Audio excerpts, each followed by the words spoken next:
हाँ दोस्तों, supreme court का बहुत बड़ा डिसीजन आया है। इस बार सीजीएल मेंस में 2 शिफ्ट में एग्जाम था और उस वजह से बहुत से बच्चों को प्रॉब्लम आई थी। कुछ बच्चों के नॉर्मलाइजेशन के बाद जो मार्क्स थे 20 नंबर तक घट गए थे। ठीक है, तो ये सुप्रीम कोर्ट का डिसीजन आया है। हालांकि एसएससी के लिए नहीं है, ये नीट और पीजी के लिए है, बट ये एक नजीर बन सकता है, ये डिसीजन बेस बन सकता है। देखो, बहुत अच्छी बातें कही सुप्रीम कोर्ट ने, बहुत बड़ा डिसीजन है ये, ध्यान से सुनना, मैं पूरा बताता हूं आपको। ये दैनिक भास्कर में 31 मई को आया था। सुप्रीम कोर्ट 2 पाली में परीक्षा से असहमत। ठीक है ना, 2 पाली में नहीं होनी चाहिए, कहा नीट पीजी एक ही शिफ्ट में होगी, 2 पाली में परीक्षा कराने से असमानता। ठीक है ना, अभी मैं पूरा पढ़ के बताऊंगा। तो देखो, जो जिस चीज के लिए बच्चे इस बार परेशान हो रहे थे, जो हम सब की डिमांड थी कि एक ही शिफ्ट में होना चाहिए, तो उसके लिए हमारे पास एक नजीर बन के आ गया है ये सुप्रीम कोर्ट का आदेश। आओ, सुप्रीम कोर्ट ने नीट पीजी 2025 एक ही शिफ्ट में कराने का आदेश दिया है। शीर्ष कोर्ट ने कहा 2 शिफ्ट में परीक्षा से असमानता पैदा होती है और सभी परीक्षार्थियों को समान स्तर पर नहीं रखा जा सकता। जस्टिस विक्रमनाथ की बेंच ने शुक्रवार को कहा कि 2 अलग अलग प्रश्न पत्रों, ध्यान से सुनना ये पॉइंट, 2 अलग अलग प्रश्न पत्रों का कठिनाई स्तर कभी भी एक जैसा नहीं हो सकता। ये बहुत बड़ी बात है। और जब मेंस लेवल पे जब बच्चे पहुंच गए हो ना, तब 2 लेवल पे 2 दिन एग्जाम करवाने का कोई सेंस बनता ही नहीं है। ठीक है, अब बेंच में जस्टिस संजय कुमार और जस्टिस एनवी अंजारिया भी थे। परीक्षा कराने वाली संस्था, अब देखो वो संस्था है वो क्या बोलती है। एनबीईएमएस ने कहा कि 15 जून को परीक्षा तक नए केंद्रों की पहचान में समय लगेगा। उन्होंने बोला कि 15 जून को एग्जाम है तो 15 दिन में हम कर नहीं पाएंगे। तब बेंच क्या बोलता है, आप खर्च नहीं करना चाहते तो अलग बात है, पर कोशिश तो करें। बेंच बोलता है कि आप कोशिश करके तो देखो ना, क्या अब तक कुछ हो जाए। जरूरत हो तो समय बढ़ाने के लिए आवेदन कर सकते हैं। ठीक है, अभी इस पे देखना, ये पूरा पढ़ के बताता हूं। फिर वो जो संस्था है ये नेशनल बोर्ड ऑफ एग्जामिनेशन, इसने क्या रिप्लाई किया 5 दिन बाद में, वो भी देखना, बहुत इंटरेस्टिंग चीज हुई है।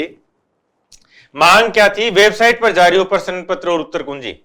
बेंच ने कहा परीक्षा में पारदर्शिता बनाई रखी जाए। ठीक है ना, ये एसएससी के लिए भी अप्लाई होता है। जो आज से 10 साल पहले एग्जाम होते थे उनमें ट्रांसपेरेंसी ज्यादा थी। आप समझे पॉइंट? आज जब टेक्निकल एडवांसमेंट बढ़ गया उसके बावजूद ट्रांसपेरेंसी कम हो रही है। सुप्रीम कोर्ट ने क्या बोला है, देश में तकनीकी सुविधाएं इतनी विकसित हैं कि एक ही शिफ्ट में परीक्षा के लिए पर्याप्त केंद्र खोजे जा सकते हैं। ठीक है, यदि कोई ये बोल रहा है, कोई संस्था जो एग्जाम कंडक्ट करवा रहा है वो ये बोलता है कि भाई इतने हम सेंटर नहीं खोल सकते, तो उसको सुप्रीम कोर्ट ने उस पॉइंट को कैंसिल आउट कर दिया। याचिका में प्रश्न पत्र उत्तर कुंजी वेबसाइट पर जारी करने की मांग की गई थी। मतलब वेबसाइट पे प्रश्न पत्र उत्तर कुंजी जो आंसर की है वो वेबसाइट पे जारी करने की मांग हो रही है। यार सोच के देखो ट्रांसपेरेंसी किस लेवल पे गई है। फिर कोर्ट इस पर परीक्षा के बाद विचार करेगा। ठीक है, कोर्ट ने कहा कि भाई एक बार एग्जाम होने दो, उसके बाद हम बात करेंगे। मामले की अगली सुनवाई 14 जुलाई को होगी। ठीक है ना, तो ये तो हुआ जो 30 तारीख को हुई थी, 31 तारीख को एक बार को है। इसके बाद ठीक है ना, ये देखो 4 जून को अब वो जो आपका नेशनल बोर्ड ऑफ एग्जामिनेशन है ये क्या बोलता है, नीट पीजी अब 3 अगस्त को एक ही शिफ्ट में। ठीक है ना, सुप्रीम कोर्ट ने बोला कि भाई आप कोशिश तो करके देखो, इतना बोलना था। ठीक है ना, वो देखो ये क्या बोलता है।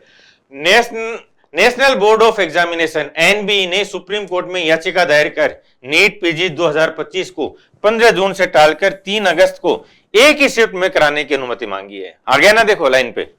ठीक है, बोर्ड ने कहा कि यह बदलाव सुप्रीम कोर्ट के 30 मई के आदेश के अनुसार किया जा रहा है। इसमें परीक्षा को 2 शिफ्ट की बजाय एक ही शिफ्ट में कराने का निर्देश दिया गया था।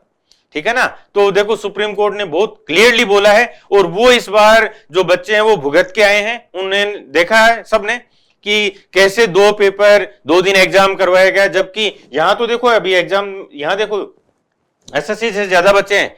एसएससी में तो लाख सवा लाख बच्चे बैठते हैं मेंस में। ठीक है, आगे देखते हैं। एनबीई ने बताया कि परीक्षा 3 अगस्त को सुबह 9 से 12:30 बजे तक कराई जाएगी। बोर्ड ने कहा कि 15 जून को एक ही शिफ्ट में परीक्षा कराना संभव नहीं है। इसके लिए देश भर में 250 से ज्यादा शहरों में हजारों नए सेंटर जोड़ने होंगे। परीक्षा में 2,42,679 2,42,000 बैठ रहे हैं। एसएससी मेंस में तो इससे कम बैठते हैं। इसका मतलब ये जो डिसीजन है, ठीक है, ये बहुत बड़ा नजीर बनेगा। और इस बार अपन जब मेंस आएगा, यदि 2 डेट में आता है, तो इस डिसीजन को बेस बनाकर ये लड़ाई लड़ी जा सकती है कि सुप्रीम कोर्ट में दोबारा जाया जाए और इस बात के लिए सुप्रीम कोर्ट को राजी किया जाए कि एसएससी को भी इसी टाइप का निर्देश दें कि जो पिछले हमने 2-3 साल में देखा है, जो डिफरेंस है, जो नॉर्मलाइजेशन के बाद वो बहुत बड़ा गैप क्रिएट करता है, तो वो गैप नहीं रहे और बच्चों को एक ही एग्जाम में, एक ही दिन, एक ही पाली में एग्जाम हो। यहाँ 2.5 लाख बच्चों को करवा सकते हैं, तो एसएससी जरूर करवा सकती है। ठीक है, थैंक यू।